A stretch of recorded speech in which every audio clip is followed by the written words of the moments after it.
这个帅气的老爷子有一个神奇技能，就是能看到每个人这辈子杀过多少个人，而现在站在他面前的竟然是一个杀了4000多条性命的变态。老爷子二话不说就拔出手中的宝剑，说什么今晚都要代表月亮消灭我这个杀人狂魔。老爷子说自己虽然是剑圣，手上也沾满了鲜血，但从没遇到像我这种无差别滥杀无辜的变态。而他不知道的是，这并不是我的杀人数目，而是我自杀的次数，因为我拥有只要死亡就能回到24小时之前的技能。而当今排名第一的猎人炎帝表面是个英雄猎人，受世人敬仰，实际背后杀人放火坏事做尽。于是我整整自杀了4000多次，回到了11年前炎帝觉醒前的那一天，在试炼之塔一刀把还没觉醒的炎帝解决掉。感受着老爷子散发出来的威压，我断定他肯定100%不会听我解释。我马上扭头就逃跑，身为全世界第一猎人的老头瞬间就来到我身后，朝着我的脖子一剑挥出。幸亏一颗石头把我绊倒在地，躲过老头这一击。但在老头子眼里，我竟然能躲开他的攻击，更加肯定我是一个变态杀人狂。正当他准备给我最后一击时，他突然停了手，好像在跟谁说话一样，自言自语。从老头子说的话可以听出，对方意思是先别杀我，把我捉起来盘问清楚再决定杀不杀。但老头子身边明显没有人，难道这是老头的心灵感应技能吗？如果他现在和其他人说我是一个杀了4000多个人的杀人狂，那我岂不是就成猎人管理局的通缉对象，一辈子都被所有猎人追杀？这还不如现在就被老头子杀死，回到24小时之前。在我之前收集到的情报得知，老爷子最痛恨别人问候他的子孙，于是我开口说道：“老头，你的孙女还好吗？既然是剑圣的血统，肯定长得很漂亮吧？”但我话还没说完，我的头和身体就分开了，发现自己能看到倒立着的身体和老头，我甚至都没能看见他什么时候出手，好羡慕啊！自己什么时候也能拥有这样的身手。但现在你的技能很快就是我的了。随着叮一声，我来到了复活空间，系统提示剑圣的技能卡已生成。我激动地看着系统提示，心想这一次一定要拿到金色技能卡。然而眼前的技能卡令我瞬间呆住，身为剑圣的老头竟然一个 S 级技能都没有，靠着一堆垃圾技能就达到了世界第一，这怎么可能？这些技能卡当中肯定有一些顶级的被动技能。我对准4张银色技能卡随手一抓，来吧，欧皇附体，让我抽到剑圣的必杀技。随着系统提示开始复制技能，我也回到了24小时之前。我猛地醒来，第一件事就打开系统查看抽到的技能卡，剑之圣佐1加等级，属于被动技能，虽然不知道有什么用，但好歹也是1加级别的，怎么也不会太差。突然身旁出现一把声音，老头子，声音小点，还让不让人睡觉啊？我转过头去，下意识地说了句不好意思，发现一个红发大叔睡在我旁边。这时大叔也正好转过头来跟我四目相对，大叔很好奇我为什么能看到他，还在到处寻找剑圣老头。这时我查看系统技能面板，此人来自异世界，在异世界挑战高塔第100层失败后化身幽灵。这时我才意识到我复制了个不得了的怪物。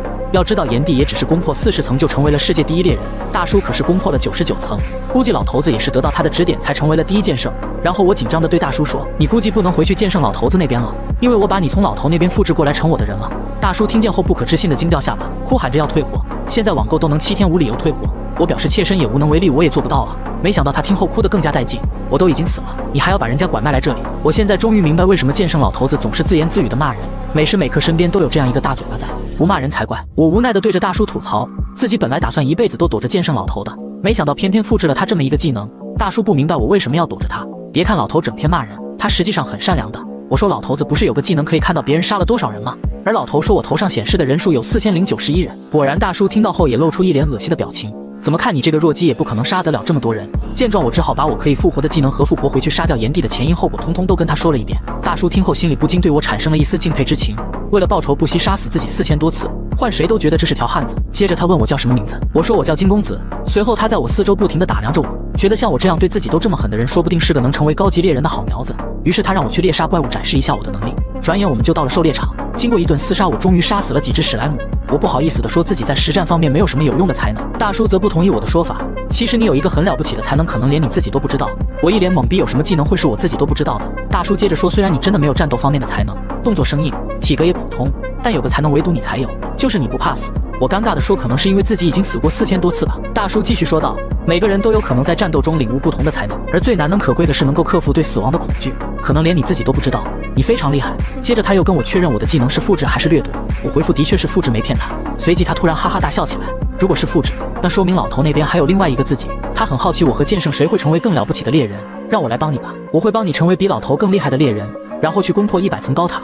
我激动得像打了鸡血一样，但第二天我就后悔了，因为大叔他一大早就叫醒我，让我起床去训练。我哭喊着现在才4点了，你是不是疯了？无奈我只好被迫起身去训练。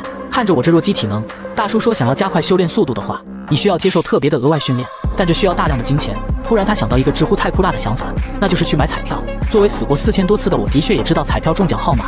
当我拿着头奖彩票去兑奖时，店员简直不敢相信自己的眼睛，这是有史以来最高奖金，足足有53000金币。他表示这需要让店长过来处理才行。店长得知消息后表示，像我这样的贵宾当然要到贵宾室接待了。一打开门，进入眼帘的是金灿灿的53000金币，差点亮瞎了我的钛合金人眼。要知道这兑换成现金足足有55亿，真正的打断脚都不用愁。但既然我已经答应大叔去征服高塔，就必须说到做到。接着跟店长表示要用1万金币购买工会的荣誉会员，全款一次性付清的那种，因为这样就能得到工会的保护。有一件事我着重跟店长强调，如果有人问起谁中了头奖，你就说是工会的荣誉会员，这样就没有人会傻到伤害我去跟工会作对了。大叔拍了拍我肩膀，小子，干得不错，看来不需要我替你担心了。走出商会后，大叔建议我去买一些灵药提升体能，而且还要买最好最贵的那种才行。大叔勾了勾手指头，我告诉你有多贵。什么？中头奖剩下的钱只够买4瓶。我转身就拿出手机上网搜索当前猎人排行榜，果然现在前300名都没他的名字。随即我转身对大叔说，走，我带你去个地方，让你看看什么叫花最少的钱买最好的东西。不一会我就带大叔来到贫民区。大叔疑惑，这种地方都会有药剂师吗？我告诉他，高手都隐藏在民间，这个不是普通药剂师，而是天才药剂师。没走多久，发现一个少女在跟一个大叔在拉扯着，看样子是因为少女没钱交房租而被大叔拿走了些财物。最后少女伤心地跪在地上，我走上去跟少女说，老板娘，还做生意吗？我想跟你买点稍微贵点的东西。少女眼带泪水抬起头，贵点的？你想买些什么？买多少？听到金额后，少女整个人都跳了起来。什么？2万金币？怎样？这个订单你能接吗？现在看上去是我给钱她赚，实际上眼前这个少女10年后会是排行榜第5名的炼金成功会会长的药剂师。普通人想买她的药起码都要等上1年半载，现在可要提前跟她打好关系。接着她带我进入店里，我和大叔不可置信，难道天才都是这么不拘小节的吗？然后他问我需要他做点什么药，大叔把灵药配方说给我听，我同时就传话给少女。没想到只看配方他就知道制作方法，而且知道这配方其中蕴含的逻辑。要知道这配方是大叔生前尝试了上万种药材才试出来的配方。我问他这些灵药要多少天才能做好，他说要4天，要不是设备被房东收走，3天也可以了。我高兴的连忙点头答应，要是以前我可要等上2年半才能拿到药。到了第4天，少女就拿着3箱货亲自送到了我的住处，我心里暗自高兴着，效率比大叔推荐的那家店高太多了。交完货后，少女不解地问我为什么要委托他制作这么昂贵的灵药。他突然这样问令我有点措手不及，我不可能告诉他，因为自己知道你以后会是炼金城城主。我说因为你看起来很善良，我觉得现在的这个世界需要多一点像我们这种善良的人，我们一起加油努力吧。谢谢你，我们一起改变这个世界。第2天，我和大叔就来到高塔第3层，准备测试灵药的效果。我马上喝下1瓶灵药，当我还在回味灵药那淡淡的蜂蜜味时，体内突然一股力量涌出，身体感应变得异常敏感，甚至连大叔有几根鼻毛都能看清楚。大叔说这就是灵气在你体内流动，随着心跳扑通扑通的不断加快，感觉整个头都快炸开一样。身边所有事物在我眼里都像慢放镜头似的。突然一只哥布林在背后想要袭击我，虽然他每一个动作我都看得一清二楚，但不知道为什么自己身体却跟不上反应。你要学会体内灵气的流动。一旁的大叔不急不慢地说，动啊，我的脚快点动啊。我心里不断拼命想着，随着扑通一声，一股灵气从心脏流向腿部，我突然加速躲开了哥布林的攻击，然后把灵气集中在脚部，拔出匕首纵身向哥布林跳去，把匕首插进哥布林胸口，并把灵气汇聚到刀上，才终于把哥布林干掉。但我现在的身体就像被榨干了一样，不能动弹。这时的大叔竟然在旁边说尽风凉话，很辛苦对吧？要不干脆死了算了，反正你也可以复活，超划算的。也是因为你能复活，我才帮你制定这个训练计划的。这时我感觉到一个身影从身后出现，但我身体完全不能动弹，就这样被哥布林打飞去了复活空间。大叔因为第一次来则表现出十分好奇，但我则见怪不怪，因为我都已经来过4000多次了，而我就是在这里把炎帝和老头的技能复制过来。我指了指身后，当我2个转身看去时，我们2整个人都懵死了。只见系统提示将随机复制怪物兽人的技能，本以为这个复制技能只对人类有效，没想到对怪物也能复制。一旁的大叔直呼不公平，为什么这么酷的技能没有给他而给了我这个废物？我则没有理他，准备伸手随便拿一张技能卡。大叔则奇怪我为什么会选这张卡，不选一张有用点的。我表示都无所谓，反正卡片都背着我飞，都看不到卡片正面内容，只能靠运气随便挑。但大叔却说自己能看见了。这时我才反应过来，忘记了大叔一直都是到处飘的，他能飘到卡片正面看到技能的详细描述。有了他这个工具人，以后抽卡就不再是抽盲盒了。我让大叔快点说一下技能卡的描述。第1张繁殖的壁虎，你1年4季都处于发情期，毫不费力就能吸引异性。第2张鸡太美，拥有该技能你能轻而易举学会 rap， 还能拥有一把哥布林好嗓子。听完我整个人都懵死了，怎么会有这么奇葩的技能？大叔则认真的建议我身为真男人，当然选择第1张才能体现男性魅力。我没鸟他，直接跳起抓住第2张鸡太美技能卡。转眼我就回到1天之前，发现这次选择技能没有产生任何惩罚。一旁大叔的阴谋没有得逞，气得直跺脚。我让他别生气了，一起去第3层狩猎区再训练一下吧。来到第3层，我又干了1瓶灵药，瞬间感觉腰不疼了，腿不软了，一口气能上5楼。我集中灵气向前方的哥布林跑去，在他即将攻击我的一瞬间，我发动鸡太美技能说了一句鸡，哥布林突然感觉一阵亲切，没想到在这里能遇到坤坤的宝子。就在他愣神之际，我用2米半的匕首一下划破他的喉咙，他他在倒下的那一刻口中还不断的说着鸡，大叔则气得牙痒痒，指责我用卑鄙的手段欺骗善良的哥布林。技能不都是拿来用的吗？哪有什么卑鄙不卑鄙的？我一脸得意。接着我们又来到哥布林之王所在之地，又用同样的办法一刀把他给嘎了。突然我身体四周散发出红色灵气，接着系统提示我等级提升为1级。大叔说根据我升级时的灵气状态推断，我的灵气状态应该是火或者血属性，就像被你杀掉的炎帝灵气状态是火属性一个道理。但目前也只是推断。大叔也表示现在我可以尝试挑战第6层了，而我则想直接去攻略第10层的魔王。你知道其他猎人花了多少年才到达第10层吗？我则提议要不咱俩打个赌，要是我只死一次就攻破了，你以后称呼我金公子要加上大人2个字。大叔听后气打一处来，要是你输了，你要一辈子都尊称我师傅，反正你也能复活，也不会死。好，一言为定，谁烂账谁孙子。而在旁人眼里，我就像个傻子一样在跟空气较劲。打开大门后，出现在眼前的是一个个恐怖的洋娃娃，他们异口同声地问着可不可以陪他们玩躲猫猫。随即整个房子瞬间燃起熊熊大火，系统也发出提示，第10层关卡的浴火少女。我马上将灵气缠绕在身上做出防护罩。大叔说要在这么多玩偶当中选中唯一一个真正的玩偶并将它消灭才能通关，但按照你现在的能力，你的防护罩最多也只能坚持10分钟，还跟我打赌只死一次就能通关。你以为喝了灵药自己灵力就提升很多吗？看着我艰难地抵抗着热浪的袭击，大叔还不断嘲笑我，老头子可是能坚持30分钟把所有玩偶都找了一遍，直到找到真正的那个人偶。你还是准备好认输吧。大叔一脸得意，但他不知道其实我心中已经有一个想法。眼看灵气即将耗尽，我发现其中一个玩偶好像与众不同，我便走过去把它抓了起来，但玩偶却不断重复说着不是我不是我，然后身体像雪糕一样开始融化。突然我的灵气防护罩也到了极限，碎裂了开来，马上我整个身体就被熊熊烈火吞噬殆尽。接着我就来到了复活空间，我缓了缓后马上叫大叔看一下技能卡的详细描述。大叔首先就选了一张最高级的金色技能卡，地狱火结界，你可以创造一个半径2公里的地狱火结界，没有你的允许，任何人都不可以离开这个结界。大叔说就选这个技能吧，这是唯一一张金色技能卡，而且能像刚刚那样创造出地狱之火，简直不要太酷辣。我没理他，让他继续念一下剩下的技能卡。人偶操纵术，远距离操纵，直到大叔念到最后一个，他突然露出恶心的表情，我就知道肯定会存在这么一个技能。大叔还在不断怂恿我选那张金色技能卡，我没鸟他，直接伸手去拿最后那张。几万个玩偶当中，只有真正的那个拥有灵气不怕火焰，那为什么其他假玩偶也不会被烧呢？ A 级技能，小心火灾，你对火焰免疫，同时受到水属性和冰属性伤害会增加300%。现在轮到我嘲讽大叔，有了这个技能，通关第10层不就是杀水？正当我得意，第10层也不外如是。系统突然提示，本次复活将承受技能卡附带的惩罚，你将经历地狱火少女的心理创伤。接着我和大叔就进入了一个奇异回忆空间，原来这里是地狱火少女的回忆。少女出生在一个饥荒年代，每天只能靠着四处乞讨维持生命，直到一天她遇到一位好心的大叔，大叔自称是一名医生，可以给她食物并收养她。就这样，少女就跟着他去了医生的豪华庄园。少女本以为从此就能改变命运，过上美好的生活，谁知这才是噩梦的开始。被关在牢里的少女终于意识到人性的险恶，原来大叔是一个彻彻底底的变态，他专门四处诱骗小孩，并把他们关在牢笼，再把他们拿到地下拍卖场拍卖。可一天晚上，庄园的管家巡逻时不小心把手上的蜡烛掉在地上，瞬间整个庄园引起了大火。然而医生只顾着让仆从带上钱财逃跑，完全忘记了被他关在牢笼里的小孩。就这样，少女和众多小孩被熊熊大火吞噬，失去生命。随着系统提示心理创伤体验完毕，我和大叔回到了24小时之前，但我们两人的心情都久久不能释怀。大叔说现在那个少女已经是个怪物，那些孩子在异世界也已经死去很久，现在你再难过也毫无作用。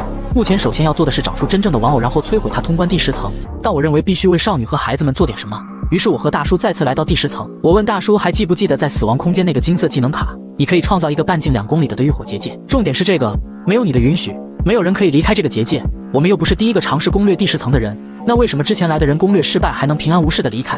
是因为魔王故意让他们逃走。我再次进入充满火焰的庄园，玩偶还说的同样的话，哥哥和我们玩吧。好啊，我们来玩躲猫猫吧。奇怪的是他们并没有躲起来，而是一个个整齐坐好等着我去找他们。是你吗？不是我。而大叔也发现我现在在做的不是为了单纯的通关，更像是在摆渡灵魂。是啊，他们曾经也是一群天真烂漫的小孩而已。最后在一个铁笼发现一个玩偶特别与众不同，我轻轻摸着他的头，捉到你了，现在换你来捉我了。可是这个玩偶也开始慢慢融化，变回了曾经那个充满笑容的他。谢谢你，好心的哥哥。接着系统就发来提示，恭喜挑战者金公子通关第10层，奖励将于24小时后进入第11层时发放。离开第10层后，大叔十分难得的对我称赞了一遍，干得不错，你这次做得很好，没想到你还能用这种方式来通关。而我则看破了他那种小心思，你别以为我忘了我们的打赌，只要我死一次就通关第10层，你以后就要叫我金公子大人。大叔则耍起了无赖，我们不是好伙伴吗？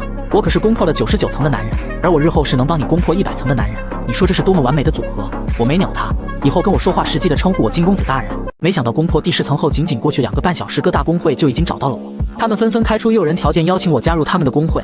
有人一下子就开出2万金币的定金，接着其他工会陆陆续续开始加价，我们工会出2万5，外加工会荣誉职位50万金币，并且外加副会长职位。我怀中的小猫突然说话，只见小猫从我怀中跳下，俨然变成一个大美女。这正是排名第3的商人联盟工会长伯爵。恰巧其他工会会长也同时来到，排名第5的天武门工会长毒蛇，排名第4的万神殿工会长异端审判者，自卫队副工会长圣骑士，黑龙工会长暗黑魔女。你们的来意我早就明白，如果我加入其中一个工会，好像就丢了其他工会的面子。要不这样，我们来玩扑克牌，谁赢到最后拿到第1名，我就加入他的工会。但如果最后我赢了，你们要同意我同时加入你们所有人的工会，而且拥有与各位同等的待遇。现在的年轻人真有胆识，我愿意参加。商联工会的伯爵第一个同意，但必须说好不能出老千。我也同意，还有禁止使用技能，反正我们工会很穷，这个玩法我喜欢，我无所谓。快点开始吧，我还有事。我对身旁的大叔说，如果你告诉我他们手上拿着什么牌，帮我赢下这个牌局，你以后就不需要叫我金公子大人了。真的吗？大叔不敢相信我竟然这么大方，开心的手舞足蹈。他们要是敢出老千，我一定把他们揪出来。金公子大人，这家伙拿到的是顺子，这把你放弃吧。好的，弃牌。我放下手中扑克，这小子拿着一个对子就想吓唬人，干他！我马上跟住，这家伙想凑葫芦，我在桌底看他底牌，他肯定凑不齐。好的 ，all in， 我梭哈。不一会3个工会长就输光下场，只剩下黑龙工会了。大叔比了个手势，他拿的是方块同花。我看了看手中的牌，要不我们速战速决吧，一把定输赢如何？暗黑魔女也瞄了一眼手上的牌，正好我也有事赶时间，把所有筹码都压上。暗黑魔女同花，金公子葫芦，金公子胜，这家伙一定是作弊。天武门工会长愤愤不平地大骂：你有证据吗？不要随便诬陷别人哦。我站起身准备离开，我相信各位工会长都会遵守诺言的吧。现在大叔终于不用称呼我大人，臭小子臭小子，报复性的不断骂着我。离开前我告诉你们一个消息吧，高塔从第11层到第20层的主题都是角色扮演，这是我攻破第10层的奖励提示说的。很快就到了第11层开放倒数时间，所有猎人都在高塔外欢呼等待着。突然一个类似 NPC 的天使出现在空中，那个世界正在魔王的侵略下苟延残喘。各位猎人如果愿意背负勇者的使命拯救人类，就大声说出传送吧。突然一个身影从高处飞过，正是大叔的原来主人剑圣老头。他第一个说出传送进入了第11层，其他工会会长也陆陆续续开始进入。突然一群记者不知道从哪里冒出来，金公子猎人，请问你是真的自己一人攻破第10层吗？你真的只是1级猎人吗？我连第20层都会独自通关，到时候你们就知道真假了。我转身就开始传送，留下一群懵逼的记者。传送到11层后，眼前景象震撼的连剑圣老头都目瞪口呆。只见无数士兵和数不清的怪物正在厮杀，系统也发出任务提示：补给线路守卫战，埃金帝国遭受魔王袭击，他们打算封锁帝国的补给线路，任务目标守住港口。如果任务失败，则无法进入第12层。所有猎人都蜂拥而上，全部都自发跟随着老头子步伐奋勇杀怪，而我则不急不慢悠闲地看着这一切，因为高塔正在向我发放第10层的通关奖励。你可以观察第11层到第20层的地图，你可以观察第11层到第20层所有 NPC 的能力值和所在位置，你可以在神秘商店选择一个存在于第11层到第20层中的道具。我理所当然地接受着这一切，果然是个靠实力的游戏啊！大叔则酸得破口大骂：实力个屁！你这特喵的明明是运气，谁说我没实力？现在我就让你看看我的领导才能。随即我发动技能，显示 NPC 目录，仅显示拥有指挥士兵技能的 NPC。现在大叔终于明白了我的意图，你有我这个间谍帮你，为什么不踏踏实实变强再去战斗？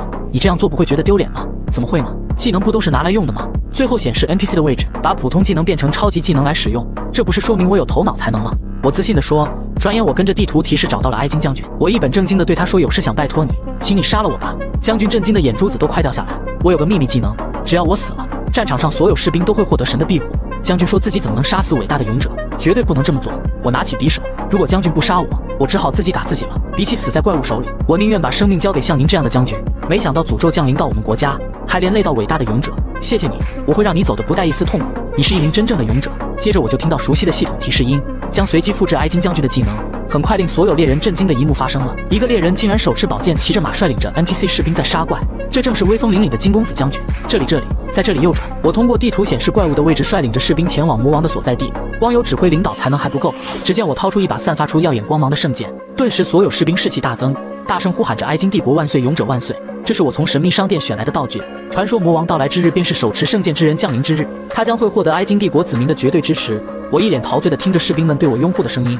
大叔受不了我破口大骂：我教你使用灵力，你不用在剑术上，竟然用来强化听力，去听这些废话，听起来就是很爽。我也没办法，这时一群哥布林小卡拉米发现我的进攻，他们身后的正是第11层魔王哥布林之王。我再次发动击太美技能，说了一句击，在他愣神之际，用圣剑一刀就把他给打了。随着哥布林之王重重的倒地，随之而来的是士兵们的欢呼声。看到魔王被打败，剩下的小哥布林卡拉米则落荒而逃。接下来便收到系统提示，第11层关卡于今日被攻破，通关贡献度排名毫无疑问第一名就是我金公子大将军。所有人都不敢相信，只用1天就攻破了第11层。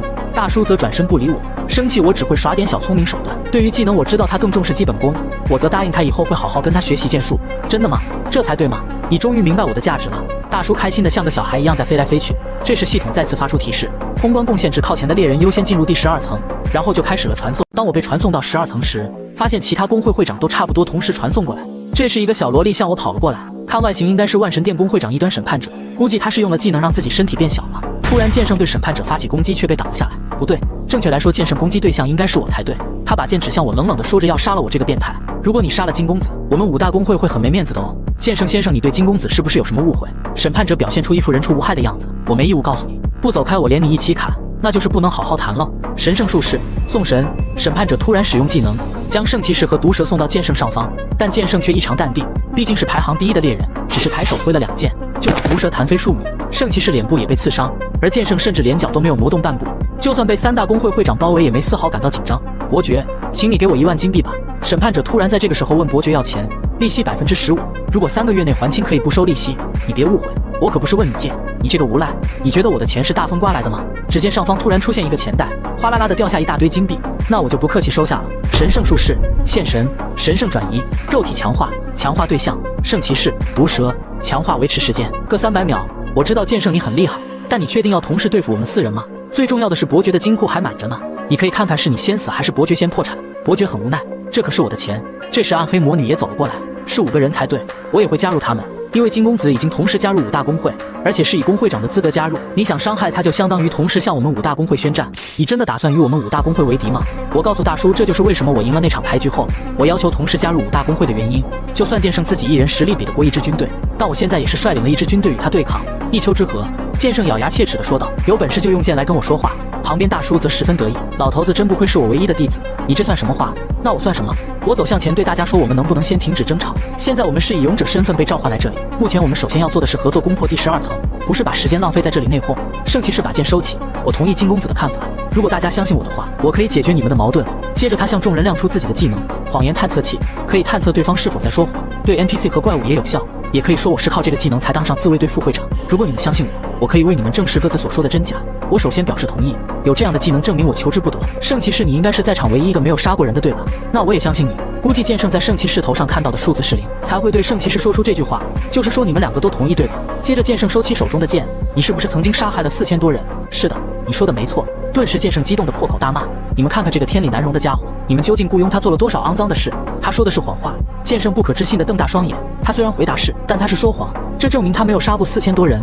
还有其他问题吗？我得意地问。我就觉得你的问题很奇怪，他一个人怎么可能杀得了这么多人？还不是因为你们把他培养成高级杀手吗？是的，是的，我是高级杀手。我又迫不及待承认，还是谎话。圣骑士的回答又把剑圣搞得亚麻呆住。怎么可能？他不可能没杀过人，这倒是杀过，但就只有1个人而已，是实话。圣骑士再次表示，但那个人才是真正的杀人魔，而且是他先想杀我的，是实话。圣骑士在旁边再次说道。剑圣听到这话后都怀疑人生了，大叔则捂脸叹气，老头子，以前我也告诉过你，别太依赖，别完全相信技能。看来剑圣前辈之前对我的误会很深，我在想现在是不是有人需要向我道歉呢？看着剑圣为难的表情，我还在想他会不会为了说服大家而公开自己能看到对方杀过多少人这个技能，没想到他直接弯腰向我道歉，我真心感到抱歉，我以后不会只凭借技能就去决定要杀谁，你希望我怎么赔罪都行，但请把老夫性命留下，老夫我还想活着去攻破高塔。我不可置信地看着老头子，圣骑士点了点头，表示剑圣说的都是实话。于是我走向前，看着向我鞠躬的剑圣，剑圣大人，请叫我剑术吧，其实我什么都不要，就原谅你也可以，但这样好像搞得我比剑圣你还心胸宽阔就不好了。我的天啊，居然全部都是实话！剑圣突然抱住我，我竟然误会了这么善良的年轻人，我一定教你剑术，毕生所学都教你，你以后叫我马尔库斯爷爷就可以。你今年多大了？我有个很善良的孙女，我介绍给你认识。我连忙拒绝，不用了不用了。那你意思是对我孙女没兴趣吗？老头突然这阴沉一说，吓得我一身冷汗。突然系统开始提示，你在第11层攻略中排名第1，可以优先获得奖励，请在以下2项奖励中选择其中一项。守护的女神，守护埃金帝国的女神对于你的付出十分感动，你可以选择获得埃金帝国宰相、大将军或者骑士团长等职位，同时继承该职位的能力和声望。但如果选择了魔王的奖励，则无法获得女神的奖励。秋雨的魔王奖励，魔王答应你，除了和女神一样的奖励外，只要你把其他前10名勇士全部杀掉，魔王可以直接将你送到第99层高塔，但只能有1名勇士能获得魔王的奖励。如果多名勇士选择该奖励，则随机抽取其中1名获得，竟然可以直接通关第99层，听起来十分吸引人。大叔提示说这是个陷阱，不能上当。我当然知道这是陷阱，因为以炎帝的性格，他不可能会放弃魔王的奖励。然而他也只攻破到第40层而已。众人都十分疑惑，我为什么突然不说话？不如我们去第99层，让魔王级怪物杀一次再回来，怎么样？大叔则阴沉着脸，别那样做。第99层没有什么魔王级怪物，而是比那个更凶狠的。大叔欲言又止，而且凭你现在的实力也杀不了前10名的人。好吧，我放弃选择这次的奖励。你连女神的奖励也不要吗？大叔不解地问。我没回答他，转身跟大家说，在我面前出现了第11层的通关奖励，我决定不选择任何奖励。为什么？众人十分不解。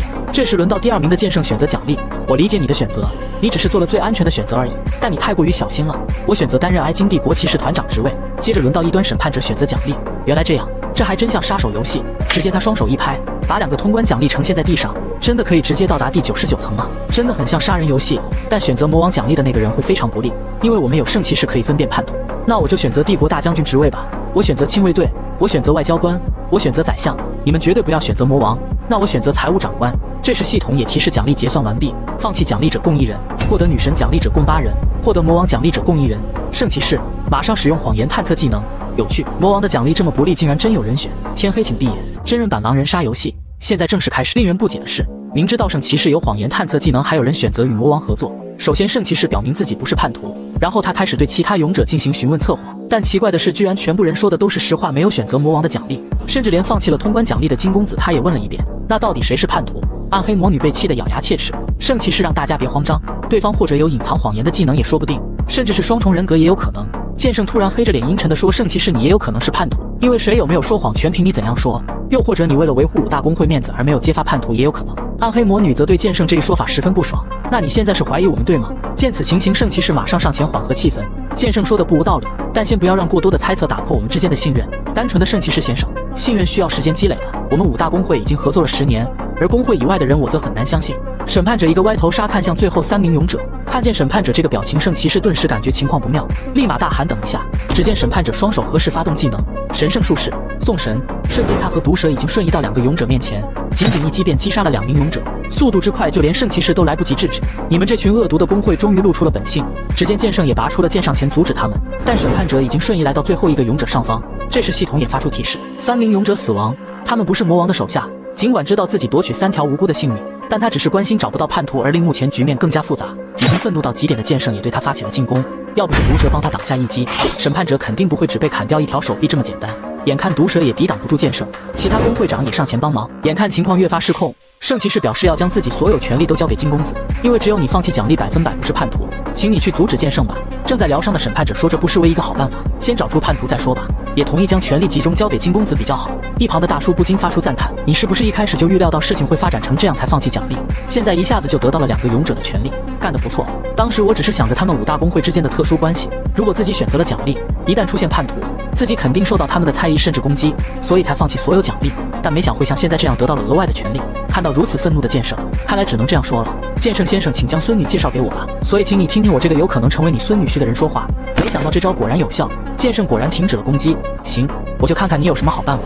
我说你们都忽略的一个重要信息，任务规则写着魔王核心位于第20层，我们不应该把注意力放在谁是叛徒，这是个陷阱，可能是高塔故意希望我们内讧而制造出来的陷阱。我们只要攻破第20层，破坏魔王的核心，这样魔王的奖励就会消失，事情就变得简单多了。果然系统也发出提示，任务开始。屋外突然下起怪异的血雨，接触到血雨的士兵无一例外全部变得恐慌，失去战斗意志。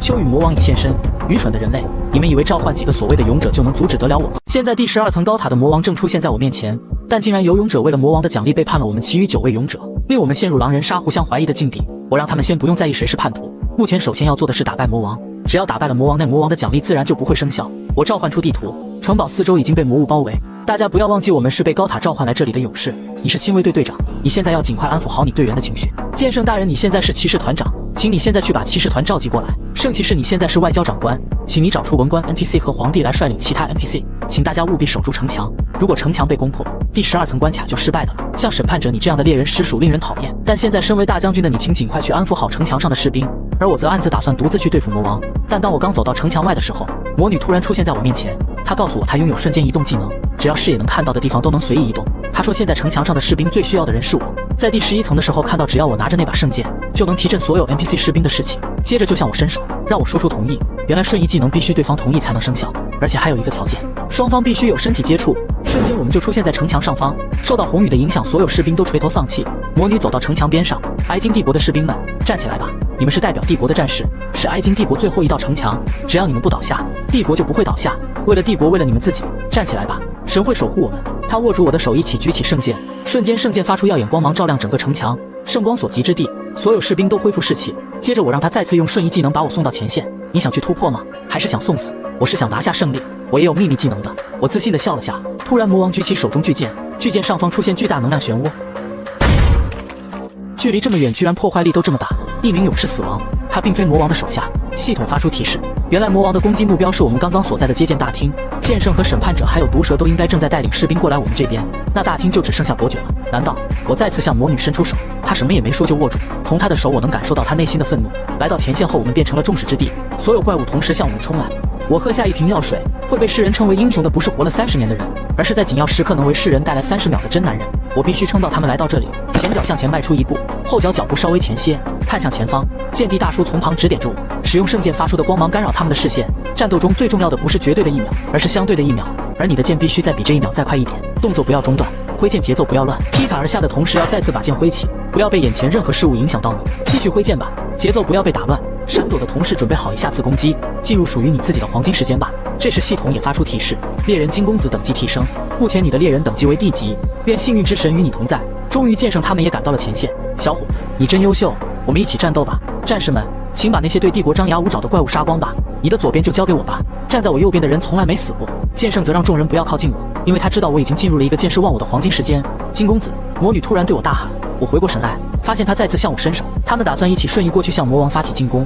不知道为什么这一刻我突然回想起我们经历的一切，虽然我们认识不是很久，没经历过生死，甚至还一度发生信任危机，但我却对他们产生了不舍的感情。大叔似乎看出了我的感受，现在是时候去杀死那该死的魔王了。即使他们会不记得刚刚你们经历的一切，但也不代表这些事情从未发生过。至少还有你这个弱鸡和我这个曾经攻破99层的男人来过这里。这时魔王发出嘲笑，你们之中已经出现叛徒，就凭现在的你们也想打倒我吗？我松开魔女的手，双手握住圣剑，独自向魔王跳去。小子，你是想来杀我的吗？不是，我是特意来被你杀的，你这兔崽子。转眼我来到复活空间，在魔王的众多技能中，我选择了百鬼召唤，可以召唤自己亲手杀死的人，并把他们变成哥布林、兽人、骷髅头等怪物，但1周只能召唤1次。大叔说不考虑其他技能吗？但我不想再有人牺牲了。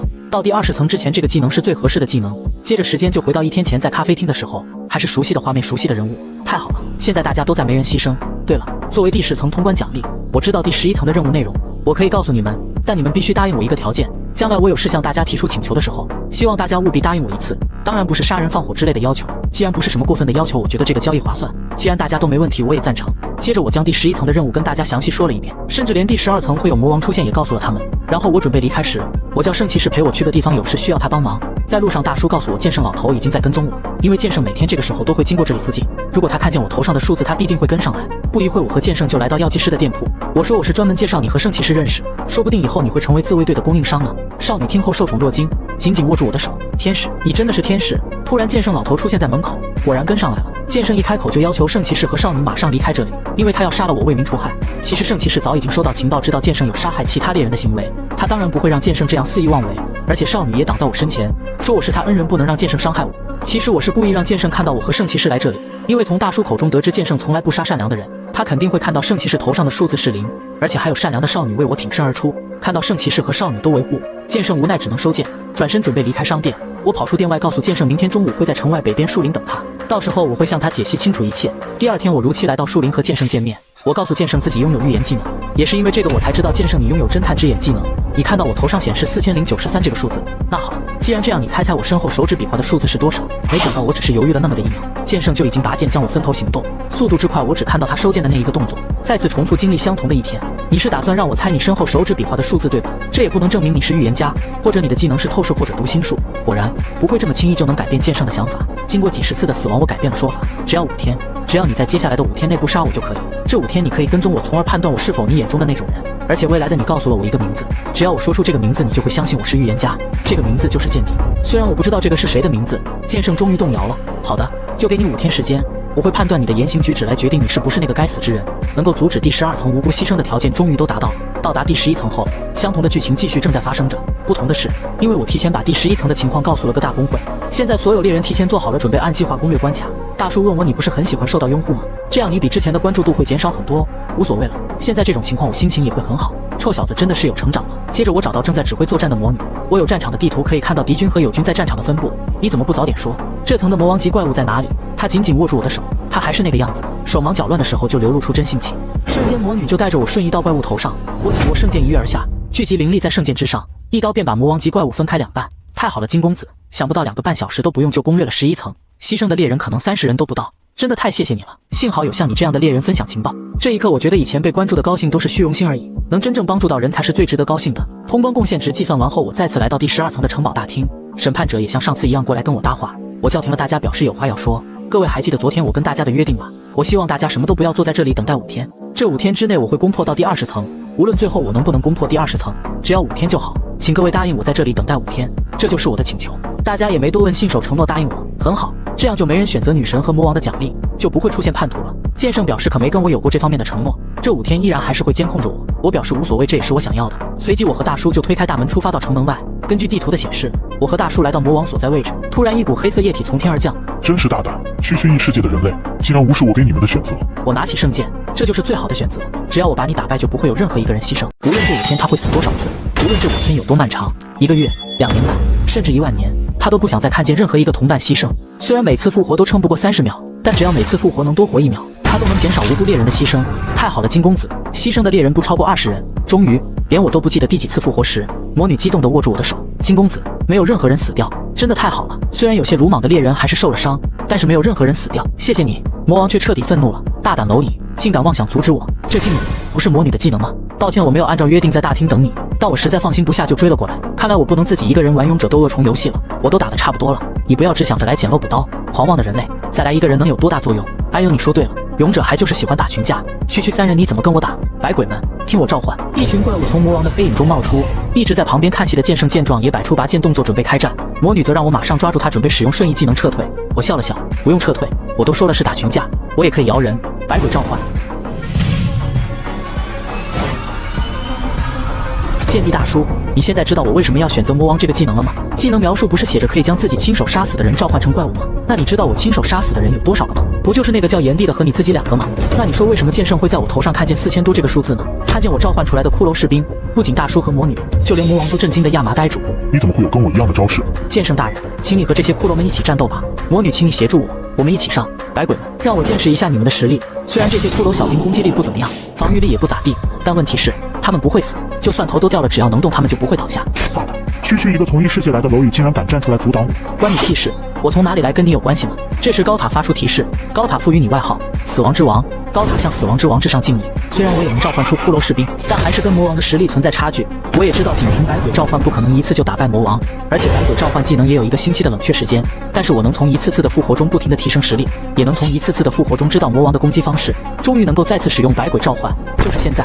百鬼召唤魔女，她接下来会攻击右边。魔女使用镜子把魔王攻击反弹回去，接着5个镜子组成魔法阵聚集灵力。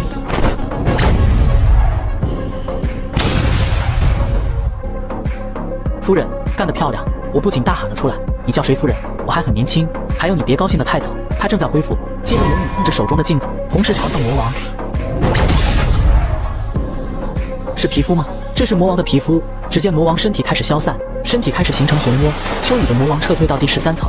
等一下，差点就能杀掉魔王了。我还没见过会有魔王逃跑。小子，我还会回来的。终于打败魔王了，我激动地捂住眼睛，阻止泪水掉下。这是系统弹出隐藏任务，接着第12层任务被修改，一连串提示弹出，直至第19层所有任务都被修改。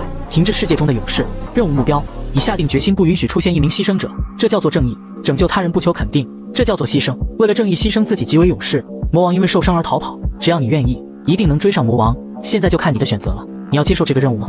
那还用问吗？当然要。开启隐藏任务。这个小孩出生就患上重病，母亲把所有希望都寄托在圣女身上，但圣女治病有个规定，必须把病人留在她那里过1晚上。只因眼前的圣女其实是魔王化身，只见她直接把孩子吞下，然后吐出一团黑色液体，液体慢慢幻化出一个新婴儿。可怜的母亲还以为圣女已经把孩子的病治好，殊不知自己的孩子早已经被圣女吞噬后掉包。在某个下雨的一天，一团黑色的东西突然产生了意识，他把旁边的青蛙吞噬后，自己也变成了一只青蛙。随着这个东西的逐渐成长，一天他发现了一个人类小女孩，基于野兽原始的本性，他没经过任何思考就把小女孩吞噬。这是他第一次成为人类，也是魔王拥有的第一个名字艾斯德尔。随着他把越来越多村民的疾病治好，人们便把他尊称为艾斯德尔圣女。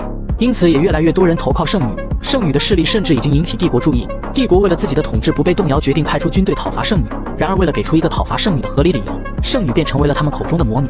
那些士兵犹豫没有感情的机器一般，把无辜村民屠杀殆尽，整个村庄也陷入熊熊大火，最后变得灰飞烟灭。圣女无助地抓起地上烧焦的尘土，一口一口地咀嚼。然而这次她再也不能把她的子民复活，一股黑色液体从她眼睛流出，慢慢覆盖了她的全身，最后甚至笼罩了整个村庄。被愤怒和复仇情绪淹没的圣女最终也黑化成了魔王。凭什么你们就能以人类的身份在这个世界生活着，而我就要被你们当作怪物？难道我想当一个人类还需要向你们证明吗？那么以后就换你们来证明自己吧。随着系统提示魔王的心理创伤重现完毕，我也醒了过来。当我回过神来，整个第12层开始变回了原来的模样，城墙上不再有随时准备战斗的士兵，本来死气沉沉的市集也变回曾经的车水马龙，生机勃勃。原来随着魔王退回第13层、第11层和第12层，魔王的侵略成了不曾发生过的存在。就连曾经的战友埃金将军也忘记了我们经历的一切，在城墙下大声质问我是哪里来的家伙，竟敢未经允许站上帝国的城墙。我不禁捂着脸大笑了起来。我没有因为昔日的战友把我遗忘而感到悲伤，而是因为自己完成了当初跟埃金将军的约定，我替他们守住了帝国。虽然现在所有人都不曾记住自己，但我完全没有感到一丝后悔，因为现在没有出现任何一名牺牲者。自己死了无数次，也复活了无数次，花了数百天才击退了魔王。我真是特么自己都替自己感到骄傲。就连现在高塔对我的称呼都变成了死亡之王。我把手伸向魔女，我们3人开始传送去第13层。当我们来到第13层时，愤怒的魔王已经在等待着我们。那愤怒的嘶吼声促使剑圣和魔女马上进入战斗状态。然而大叔则感觉很奇怪，他觉得眼前的魔王比以前变弱了很多。难道是因为刚刚中了魔女的攻击受了伤，所以等级降低了？感觉他现在只是跟你在第5层用鸡太美打败的那只哥布林之王差不多。听大叔说完，我也反应过来，正常来说高塔内的魔王应该越往上爬会变得越强才对。这时高塔发出提示，开始计算第12层通关奖励，无法计算，所有奖励将于通过第19层后一次性统计。目前仅发放普通奖励，开启第11层到第20层所有地图。原来是这样，看着地图我终于搞明白了。魔女和剑圣不由得向我看了过来。刚刚第12层变回了原来的模样，埃金将军也失去关于这次战争的记忆，说明魔王侵略埃金帝国首都这段历史消失了。而魔王是靠着残杀帝国士兵和难民才提升了等级，但这些历史已经不复存在，所以现在他不是变弱，只是变回没升级前的样子而已。而我们猎人每次升级时，高塔都会说到一句话：你的存在变得更加显眼。本来我还不明这是什么意思，现在我明白了，只要等级越低，在高塔的存在就会越模糊。现在的魔王就变得比之前更模糊了。来吧，现在轮到我们反攻了。百鬼召唤，孩子们出来吧。卑鄙的魔王竟然把魔物召唤出来后自己就逃跑。大叔，我们来个打赌，你猜我到第19层时会死多少次？看你这么努力的份上，我赌你会少于100次，那我就赌自己少于99次。但是话还没说完就复活后，魔女问我为什么不用百鬼召唤技能，因为有冷却时间，大概还需要3条命左右的时间。手忙脚乱时我慌忙回答，魔女不懂什么是3条命，反正就是3条命。一时间我不知道该怎么解释。剑圣先生，你去看一下你旁边那个石棺。剑圣一问，有什么好看的？以后再跟你解释吧。你要相信我是预言家。无奈剑圣只能照做。你已死亡。剑圣先生，石棺里面有一把附加了不死效果的锤子，你挥动锤子往地上一锤就能清理掉整片丧尸。我可是剑圣，你居然要我用锤子？你要相信我，我可是预言家。你已死亡。果然一锤子就几乎解决掉全部丧尸，那现在就剩下这个独眼巨人了，这只独眼巨人就交给我处理吧。剑圣自信地说着，可是下一秒巨人抬手一挥，你已死亡。这只独眼巨人就交给剑圣大人，你继续用锤子清理剩下的丧尸吧。我连忙打断了他，我是预言家。OK， 你要相信我。魔女，你用光束射击巨人的眼睛。魔女表示跟自己想法一样，看见他的眼睛就有想去攻击的冲动。没想到下一秒你已死亡。魔女有件事要拜托你，请你一定不要射他的眼睛。为什么？你没看见他那个巨大的眼睛吗？如果你像我一样有光束这样的技能，你能忍住不去射他眼睛吗？在我的预言家大法下，最后魔女还是可怜巴巴地控制住了自己的冲动。接着我们3人合力一击把独眼巨人打败。高塔提示魔王又撤退到第14层，紧接着魔王侵略第13层的历史消失，又恢复到之前生机勃勃的样子。我们继续攻略了第14层迷之森林，第15层水下王国，第16层炎之魔龙，直到魔王撤退到第19层，秋雨魔王的存在变得更加模糊。我冷冷地看着眼前弱小的魔王，拔出腰间的圣剑，你全力放马过来吧，还是选择继续逃跑？你们这些异世界人类根本什么都不懂。艾斯德尔，我大声喊出魔王的名字。魔王在震惊和疑惑中被我一剑劈开，一刀两断。瞬间魔王被弹开数米，身体变得更小。高塔也再次提示，秋雨魔王的存在变得更加模糊。你撤退吧，现在的你根本打不过我。回去第20层你原来的地方吧，回到你的起点，同时也将会是你的终点。剑圣看了看我，不理解我为什么会放走魔王，准备给魔王来上最后一击。而魔女则说最后一击还是让给死亡之王吧。魔王愤怒地说了几句国粹，还是不甘心地撤退回去第20层。随后我向魔女和剑圣提了一个请求，希望他们能让我独自去20层跟魔王做个了结。从第11层到现在你的功劳最大，我没意见。过了今天就是第5天，你处理好第20层后我们单独来聊一下吧。我向他们道谢后，开始往第20层传送。你已进入魔王关卡，挑战者为死亡之王，共1位，愿幸运之神与你同在。开始计算第11层到第19层奖励，计算完毕。高塔认可你的成就，调整死亡之王的权限，已被有限制的使用使徒的权限。除了 EX 级别技能，你可以修改自己所持有的技能。我不知道高塔为什么会存在，究竟又是谁建造了高塔？但我感觉越来越接近真相了。他不仅看着我们做出的选择，同时还记住了我们的选择。现在该和你这个魔王做个了结了。你想让时光倒流，再次烧毁我的村庄吗？魔王再次召唤出大剑，但眼前的魔王应该是世上最弱的魔王了。我轻而易举就挡下了他的攻击。之前你是魔王，我是勇者，当时你攻我防，现在换成你防守了，真是世事难料。这时系统发出提示，秋雨魔王的存在变得更加模糊。随着我最后一击砍下，魔王身上的黑色液体开始褪去，逐渐露出原貌，撤销秋雨魔王的称号。不要不要！少女声嘶力竭地大喊着，直到无助地愣在原地一动不动。你们凭什么这样对我？烧了我村庄，杀了我的孩子还不够吗？做这些事的是你们这个世界的人，可以说这个世界每一个人都难辞其咎。但你好像搞错了，对你们来说我是异世界来的，这跟我没关系，但我也是只为了病人们。你意思是你没做过坏事吗？那个叫艾斯德尔的小女孩当时应该也像你现在一样害怕吧？你是怎样对待那个女孩的？那个可怜的母亲把孩子寄托给你，你却吞噬了那个孩子，还打着救世主的名义享受着一切荣誉。我当时没有人类的意识和知识，我是因为不知道才犯了错，就是这样。如果我知道的话，我绝对不会伤害艾斯德尔。但这不就是人类对你做的事吗？我大声地反问。烧死你的那些人，他们也应该说过同样的话吧？我们不知道，我们以为他们只是邪恶的魔女和怪物，但明显这些都是谎言，是经过巧妙包装的谎言而已。难道他们没有一个人跟你说过我不知道这句话吗？我只知道这个世界只要一种正确的道理，那就是因果报应。如果你认为被你吞噬后再吐出来的怪物还算是人类的话，那我也让你感受一下做人类是什么感觉。高塔，我要使用通关奖励。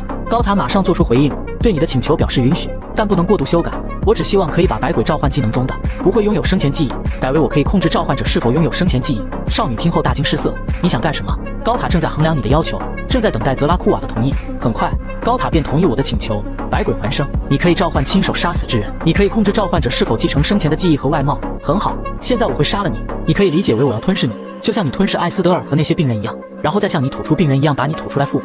哼，还做无谓的挣扎，动作僵硬，毫无建树可言。看吧，这就是为什么我一直希望你要把基本功练好的原因。一旁的大叔不屑地吐槽了起来。我一剑把少女手中的大剑劈碎，是时候和她做个了断了。我举起手中的圣剑，正准备劈向少女。等一下，大叔突然又喊停了我。不好意思，打断了你装死耍酷。虽然现在魔王已经不是怪物，但你确定他现在属于人类吗？是像你一样的人类呢，还是属于高塔的 NPC？ 你确定百鬼还生对 NPC 也有效吗？这个问题我没考虑过，被大叔问得哑口无言。技能描述上清楚写着你亲手杀死的人，但没说明 NPC 属不属于人。大叔建议我直接向高塔问清楚。我转身向高塔提出这个疑问，高塔表示正在向泽拉库瓦进行确认，但竟然这个问题超出了高塔的权限。忽然耳边传来一股刺耳的嗡嗡声，正在确认发问者的权限，权限通过，死亡之王已获得临时使徒权限。高塔认为你提出的问题是个正式议题。高塔向万圣的6大柱进行投票，接着眼前一阵光芒闪过，我竟然来到了平时死亡后的复活空间。确认参加人员：第6大柱太古之杖，第5大柱漫步海市蜃楼的贡女，第4大柱审视盲目之月，第3大柱最初立法之人，第2大柱虚空中跳舞之神。我眼前一片漆黑，什么都看不到，但是能感受到他们非常强烈的存在感。随即高塔宣布开始投票，百鬼还生对象是否可以包含 NPC？ 他们使用的语言我竟然一句都听不懂，平时在高塔内的语言都会自动翻译，让人能够理解。看来这些人并不是高塔内的存在，说不定他们就是高塔的设计者。投票结果已经产生，赞成票2票，反对票2票，弃权票1票。不对，还有一个人没有投票。高塔没有特别对他进行介绍，他就是高塔的主人。我马上对高塔发表意见，我认为百鬼还生对 NPC 也应该有效。如果 NPC 无效的话，魔王又怎么能召唤这么多怪物？那些被魔王屠杀的人也属于 NPC 不是吗？可能你们会担心以后我会滥杀塔内的 NPC， 但我不是这种人，以后也不会是。听起来好像很不错。突然一把温柔但又很宏伟的声音出现，你不要思考怎样才能说服我，说出你内心深处的真心话吧。我低下头笑了笑，那个魔王是我的猎物，所以请你不要动他。随即高塔公布投票结果，第1大柱万生之主投下赞成票，百鬼还生使用对象可以包含 NPC。 随着身体一阵坠落感，我的意识回到了现实。大叔不断在呼喊着我，问我愣着不动在干嘛。我才发现大叔刚刚没有跟我一起进入复活空间。看来尽管大叔是异世界攻破99层高塔的人，但他还是不知道高塔主人的存在。我冷静下来，继续对少女进行最后的了断。我抬手对着地下的黑色液体说了句复活吧。少女慢慢的从黑夜中幻化出来，你站起来。虽然你外貌跟生前没发生变化，但艾斯德尔这个名字是你偷来的，你再也没有权利使用这个名字。我赋予你一个新名字，恶鬼。从今以后你的名字就叫恶鬼。恶鬼慢慢弯下身子，是的，主人，我会听从您的命令。我的主君。大叔不理解为什么我打败了他，他非但没有埋怨，反而这么简单就臣服于我。我说你很快就会知道的了。随着魔王被打败，第20层野的村庄也退回到还没被烧毁的时候。少女突然瘫倒在地，她恳求我一定要拯救她的村庄，无论我命令她做什么都行，她也不会心怀恨意，不会想着报仇。我会的，你放心。主君也有责任保护大臣。原来是这样，一旁的大叔也明白了过来。这时前方传来一阵马蹄声，是埃金帝国的埃金将军，还有第13层到第19层每一层所属王国的使者。他们前来的目的是讨伐魔女和魔女的追随者，但他们现在都已经不认识我，还大声质问我是什么人，为什么要妨碍他们执行任务？你问我到底是什么人？那你们自己就亲眼确认吧。我拔出腰间的圣剑，圣剑瞬间散发出耀眼的光芒。埃金将军慌忙从马背上下来，单膝跪地，其他士兵也紧张的纷纷跪下参见始皇帝的官员。大叔也佩服我，吹牛皮也很有一套。那我再教你一招，吹牛讲求的是自信，想骗得了对方就一定要骗得过自己。但其他王国的使者则对我的身份表示怀疑，看来圣剑只对埃金帝国的士兵有效。埃金将军小心翼翼地问我为什么会出现在这种地方。我想起大叔刚刚说过的话，吹牛要自信，因为魔女已经被我打败了。不信你看，我手指恶鬼的方向，艾斯德尔，她就是西方的魔女。我挥了挥手，让她到士兵面前跪下。恶鬼想都没想就直接跪了下来，把头低下，额头贴到地上。埃金将军对魔女的行为一脸不可思议，保持这个姿势再翻一个跟斗，再来上下开合20下，兔子跳10下，俯卧撑10下，平地撑20秒，直到恶鬼累趴在地不能再动。看到了吧，魔女已经被我打败，她以后都不会违抗我的命令，对我唯命是从，再也不会对大陆造成伤害。埃金将军震惊的嘴巴都能塞进2.5个坤。好吧，既然大人您都这么说了，但是旁边的小兵却认为不能这么简单就相信我。仅凭区区一把破剑就自称是大东方始皇的官员，你怎么敢说这是区区一把破剑？他们不断争吵，就像在内讧一样。我现在明白为什么魔王当初要在猎人之间挑拨离间了。突然一个蛇头从人群中钻了出来，正是第15层水下王国的魔法使者。他说要解决目前这个问题很简单，这是他们王国的灵魂宝珠，只要把血液滴在宝珠上，就能区分善良和邪恶之人。滴下善良之人的血液宝珠会散发白光，滴下邪恶之人的血液宝珠会变成黑色。怎么样，你敢接受测试吗？有什么不敢的？如果你还有其他测试，就尽管拿出来。只见他一手把恶鬼拉了过去，将灵力聚集在光球上，用指尖划破恶鬼的手掌，取下血液滴在宝珠上面，宝珠竟然真的变得黑暗无比。这个女人究竟犯下多少恶行，残杀了多少生命？魔女不对，只能用魔王来称呼她了。接着一手把恶鬼甩开，现在轮到你了。他同样划破我的手掌，当我的血液滴在宝珠的一刹那，原本黑暗的宝珠瞬间散发出刺眼的白光，甚至令所有人都睁不开眼睛。魔法使者震惊的仰头不敢直视，这个灵魂，这种光芒究竟拯救了多少条性命？他一定是光的化身。旁边的士兵一脸懵 C， 他一点都不明什么是光的化身。已经被光芒感动得满脸眼泪鼻涕的魔法使者激动地解释，拥有这种灵魂的人绝对不会对我们说谎，就算是说谎也是为了我们好。他真的是始皇帝的官员？不对，他根本就是女神的使者。没错，我真实身份就是女神的使者。经过我这么一说，下面的士兵逐渐开始相信我说的话，都在小声讨论着。但还有一个特别倔强的士兵仍然要质问，即使他真的是女神的使者打败了魔王，但那些追随魔王的极端分子也不能放过，那他为什么要阻挡我们的去路？这时大叔又装作悄咪咪地跟我说，最高端的吹牛是由90%的实话和10%的谎言构成。我冷哼一声，需要你来教女神使者怎样做事吗？随着我打响一个响指，无数缠绕黑气的骷髅士兵从我的影子里瞬间冒出，一旁的士兵被吓得直喊我的妈呀！村里的所有邪恶早就已经被我处理干净，难道女神的使者做每一件事都要告诉世人吗？那些邪恶之人只能永远活在我的影子里面，而我就是他们的地狱，你们不需要另外再惩罚魔王了。大叔听完我的慷慨激昂的演讲后，认为我已经可以出师，与我相比，他这个师傅显得无比纯真。但这个事多的士兵又担心我是否有能力控制住这些凶残的恶魔。我又打了一个响指，从影子召唤出骷髅白鬼，恢复你的记忆和外貌吧。这个骷髅竟然是炎帝，他转过身就揪着我的衣领大骂，你这个人渣，我跟你毫不相识，为什么要这样对我？我要杀了你！看见了吧，这个人甚至可以说比魔王更加邪恶的恶魔。随着我又打了一个响指，跳舞吧。尽管炎帝口中不断喊着要杀我，但他身体还是不受控制的开始了跳舞。终于这个是最多的士兵也无话可说，跪在我的面前，我们都将听令于女神使者大人。这时高塔也发出提示，你已通过隐藏关卡停滞世界的勇士，你已通过魔王关卡，奖励将于24小时后进入21层时发放。我摸了摸恶鬼的头，我答应你的事我办到了，今天天空不会落下一滴红雨，地上也不会燃起一丝火焰。现在这个结局就是我想要的。大叔又突然问我，现在炎帝这个样子也是你想要的结局吗？这个帅气的老爷子有一个神奇技能，他可以从我头上看到我杀了多少人，因此他一直追杀了我2年半，但今天他却在我面前亲手毁掉这个神奇的技能。从高塔出来后，剑圣老爷子约我到一处高楼见面，他突然拔出手中的宝剑，召唤出那个神奇的技能侦探之眼，可以看到对方的击杀数量。现在最后问你一次，你有没有杀害过任何一条无辜的生命？我可以发誓从未干过这种事，以前没做过，将来也不会做。老爷子沉默了一会，平静地叹了一口气，突然抬手挥剑把他的侦探之眼技能击碎。以后我会根据自己的眼睛去判断事情。以前我一直认为自己很强，但不知不觉中却越来越依赖技能，因为这样还差点伤害了你。谢谢你这5天能配合我这个顽固的老头子，还有很高兴能有和你一起攻破20层高塔的这段经历。说完就一个纵身飞跃从高楼跳走。我不可置信地问大叔，剑圣老爷子刚刚是认可我了吗？我大声长叫了一声后蹲坐在地上，我终于获得剑圣的认可了。大叔这个小贱贱又来挖苦我，这么容易就满足了吗？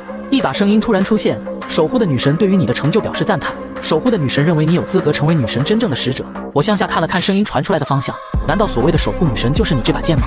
是的，守护的女神表示肯定。据圣剑自己所说，帝国的始祖莱潘塔埃金将自己分裂成5把剑后，便把所有剑都封印了起来，而自己就是第1把圣剑，名为圣像，还有第2把剑怜悯，第3把剑祈愿，第4把剑牺牲，第5把剑救赎。